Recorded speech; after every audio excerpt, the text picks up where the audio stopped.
Hi, I'm Lana Atkinson, the director of the Leroy Collins Institute at Florida State University. Our team, Michael Alvarez from Caltech, Jennifer Morell from the election group, and Maggie Toulouse Oliver, the New Mexico Secretary of State, focused our essay on election auditing and the current and future research there. The first thing we needed to do was define election auditing because that set out the parameters and the boundaries of our essay. So what is election auditing? Election auditing is an independent review of a process or system to ensure compliance with election laws, policies, and standards. Therefore, audits should demonstrate with evidence, that is, a paper or digital trail, the reliability and validity of the counting process and underlying fairness and security of the election ecosystem, that is, the entire process, including that ballots were correctly created, issued, and accounted for, that only eligible voters participated in the election, that voting systems count vote accurately, and that election officials comply with federal, state, and local laws, regulations, and policies.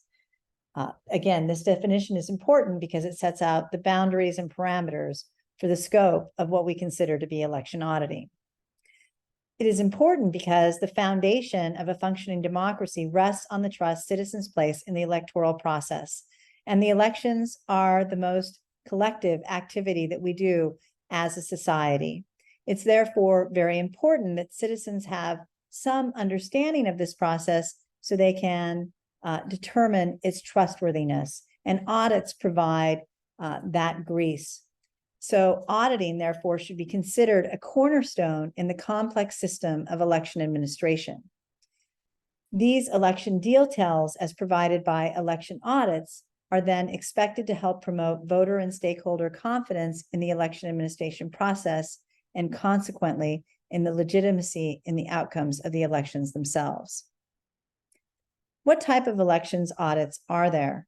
While there are many types of election audits, the most common type of election audit and the kind of audit of which nearly all the states, about 45 of them, participate in is some kind of post-election tabulation audits. And these audits confirm the accuracy of electoral contests by ensuring that the votes were interpreted and tabulated correctly by the voting equipment. There are different types of post-election audits. There are traditional and risk-limiting audits, and there are machine-assisted audits. In the case of both traditional and risk-limiting audits, in both cases, they select some sample of ballots, and then they compare that to the same, they compare that to the machine counted or the tabulation system counted ballots. In the case of risk-limiting audits, they do that in connection with the closeness of the race and how correct you want to be in ensuring that you have the right winner. So it's a very scientific process, whereas traditional audits just sort of use, percentages and numbers as defined in statute with no real reason behind them. Machine-assisted audits, on the other hand, use either ballot images or a second machine to recount all of the audits. Regardless of the type of audit, it's important that the questions are the same. It doesn't really matter which audit we look at. The question is, how are post-election audits implemented? How do they perform? That is, what are their results? What do they tell us about the election system and how it's working? And how do they impact public confidence? When we think about those questions and we think of the first question, how are post-election audits implemented? We're focusing on things about how the process is actually done. How are ballots organized? How are seeds taken? How is the hand counting and electronic counting procedures completed?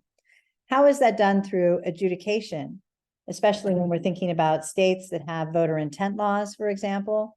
How is ballot adjudication happen in those cases? How long do election audits take? How much do they cost?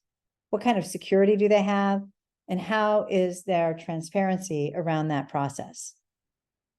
Second, we're interested in how do they perform? What are their results? In a recent research, researchers went out to try to figure out, well, what do these election audits tell us about the quality of our election system? We know that most states engage in these, but in fact, when they went looking for the data, they found that much of the time they were unable to find the data necessary to determine what the results were or it was in such a form that it was not usable for the majority of the states. This is problematic because obviously information that cannot be observed by voters cannot have any impact on them. And the whole point of auditing is to ensure that the election is run correctly. So we need to find a way to get these results into the hands of voters, but also to ensure that these results are curated and collected at the jurisdictional and state level. So what data is collected? How are discrepancies handled in these when discrepancies are found? And where are results sort of finalized, and where are they placed so that people can have access to them? Of course, this leads us to the ultimate question, which is how do they impact public confidence? We need quantitative and experimental studies to address all of these questions. How should we organize the ballots? What's the best practices? How should we hand count ballots? What's the best practices? What's the relationship between type of audits and results, efficiency, security, costs, labor? All of these questions are important. We need to know how these post-election tabulation audits can affect voters' confidence. How can we make them aware of them? How should we make them aware of them? What's the best way to distribute this information and these results to the public and to other audiences that are interested in election auditing data? What's the best way to communicate that information? We really don't have a good idea. We also don't know whether we should be including ballot images and cast vote records as part of post-election transparency.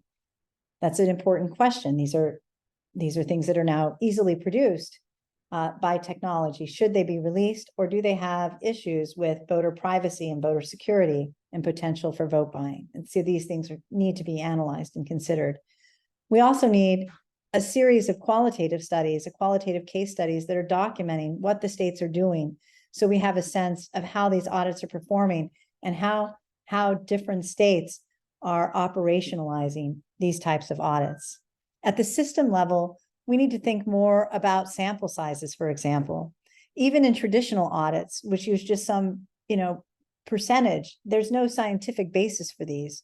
We need to think more carefully about sample sizes across all phases of the audit process, including in traditional audits. For example, if we're auditing other kinds of processes, for example, the voter registration system, for accuracy, what kind of sample should we use then?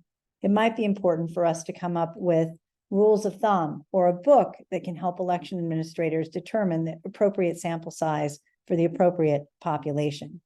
We also think it's important to look at logic and accuracy testing, because that's the first place, right? The machines, the voting tabulation machines, is the first place where ballots encounter technology that is important to their outcomes. And so we need to know more about that process and have more transparency around that. We also need to understand more about what's happening in the voter registration system and the files that are produced during an election, including the voter registration file, the absentee registration files, and the election day files. And they needed to be audited for consistency and for accuracy. They provide a lot of other useful data. So if this kinds of data could be recorded, it could be very useful for researchers in trying to understand the election administration process.